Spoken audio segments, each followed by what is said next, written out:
लेवीय व्यवस्था अध्याय 8। हारून और उसके पुत्रों का अभ्यंजन। प्रभु मूसा से बोला, तू हारून और उसके साथ उसके पुत्र, उनकी पोशाकें, अभ्यंजन का तेल, पाप बलि का बछड़ा, 2 मेढ़े और बेखमीर रोटी की टोकरी ले और सब मंडली को मिलन शिविर के द्वार पर एकत्र कर। जैसी प्रभु ने मूसा को आज्ञा दी, उन्होंने वैसा ही किया। मंडली मिलन शिविर के द्वार पर एकत्र हुई। मूसा ने मंडली से कहा, जो कार्य करने का आदेश प्रभु ने दिया वह यह है।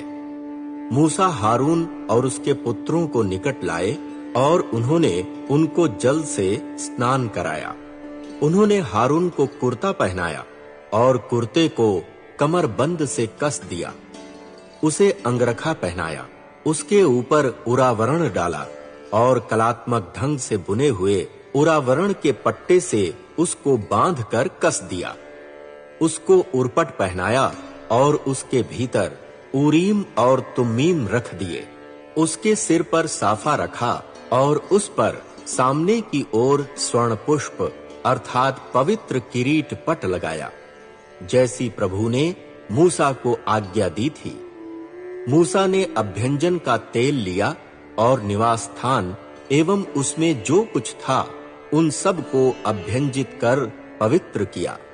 उन्होंने उसमें से कुछ तेल 7 बार वेदी पर छिड़का और पवित्र करने के अभिप्राय से वेदी और उसके सब पात्र, कंडाल और उसकी आधार पीठिका को अभ्यंजित किया। उन्होंने अभ्यंजन का कुछ तेल हारून के सिर पर उंडेला, उसे पवित्र करने के लिए उसका अभ्यंजन किया। तत्पश्चात मूसा हारून के पुत्रों को निकट लाए। उन्होंने कुर्ता पहनाया और कमरबंद बांधा। उन्हें टोपी पहनाई, जैसी प्रभु ने मूसा को आज्ञा दी थी। मूसा पाप बलि का बछड़ा पास लाए। हारून और उसके पुत्रों ने पाप बलि के बछड़े के सिर पर अपने हाथ रखे।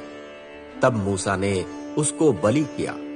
उन्होंने उसका रक्त लिया और उसको अंगुली से वेदी के सींगों के चारों ओर लगा दिया। यों उन्होंने वेदी को शुद्ध किया और रक्त वेदी की आधार पीठिका में उंडेल दिया। उसके प्रायश्चित के निमित्त उसको पवित्र किया।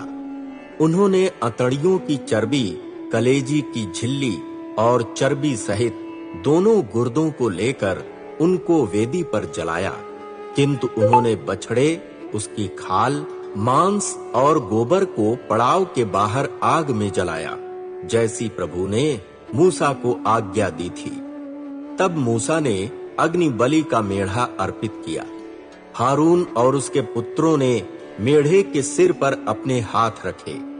मूसा ने उसको बलि किया और रक्त वेदी के चारों ओर छिड़क दिया। जब मेढ़े के टुकड़े किए गए, तब मूसा ने उसके सिर, उसके टुकड़ों और चर्बी को जलाया। जब अंतड़ियां और पैर जल से धोए गए, तब मूसा ने वेदी पर संपूर्ण मेढ़े को जलाया और वह सुखद सुगंध प्रभु को अग्नि में अर्पित अग्नि बलि हो गया, जैसी प्रभु ने मूसा को आज्ञा दी थी। तब मूसा ने दूसरा मेढ़ा, पुरोहित की अभिषेक बलि का मेढ़ा अर्पित किया। हारून और उसके पुत्रों ने मेढ़े के सिर पर अपने हाथ रखे। मूसा ने उसको बलि किया और उसका कुछ रक्त लेकर हारून के दाहिने कान की लौ पर, उसके दाहिने हाथ और दाहिने पैर के अंगूठों पर लगा दिया। हारून के पुत्र निकट लाए गए। मूसा ने कुछ रक्त उनके दाहिने कान की लौ पर, उनके दाहिने हाथ और दाहिने पैर के अंगूठों पर लगाया। मूसा ने शेष रक्त वेदी के चारों ओर छिड़क दिया। तत्पश्चात उन्होंने चर्बी भरी मोटी पूंछ, अतड़ियों की चर्बी, कलेजी की झिल्ली, दोनों गुर्दे और उनकी चर्बी और दाहिनी जांघ ली। उन्होंने प्रभु के सम्मुख रखी हुई बेखमीर रोटियों की टोकरी में से एक बेखमीर रोटी, तेल सम्मिश्रित मैदे की एक चपाती और एक पूरी ली और उनको चर्बी एवं दाहिनी जांघ पर रख दिया। मूसा ने ये वस्तुएं हारून और उसके पुत्रों के हाथों पर रखीं और उनको लहर बलि के लिए प्रभु के सम्मुख लहराया। तत्पश्चात मूसा ने उनको उनके हाथ से लिया और अग्नि बलि के साथ वेदी पर जला दिया। यह अभिषेक बलि प्रभु को अग्नि में अर्पित सुखद सुगंध थी। मूसा ने वक्ष लिया और उसको लहर बलि के लिए प्रभु के सम्मुख लहराया। यह अभिषेक बलि के मेढ़े में से मूसा का भाग था, जैसी प्रभु ने मूसा को आज्ञा दी थी। मूसा ने अभ्यंजन तेल तथा वेदी पर रखा हुआ रक्त लिया और उन्हें हारून तथा उसकी पोशाक पर, उसके पुत्रों एवं उनकी पोशाकों पर छिड़का। इस प्रकार उन्होंने हारून तथा उसकी पोशाक और उसके पुत्रों एवं उनकी पोशाकों को पवित्र किया।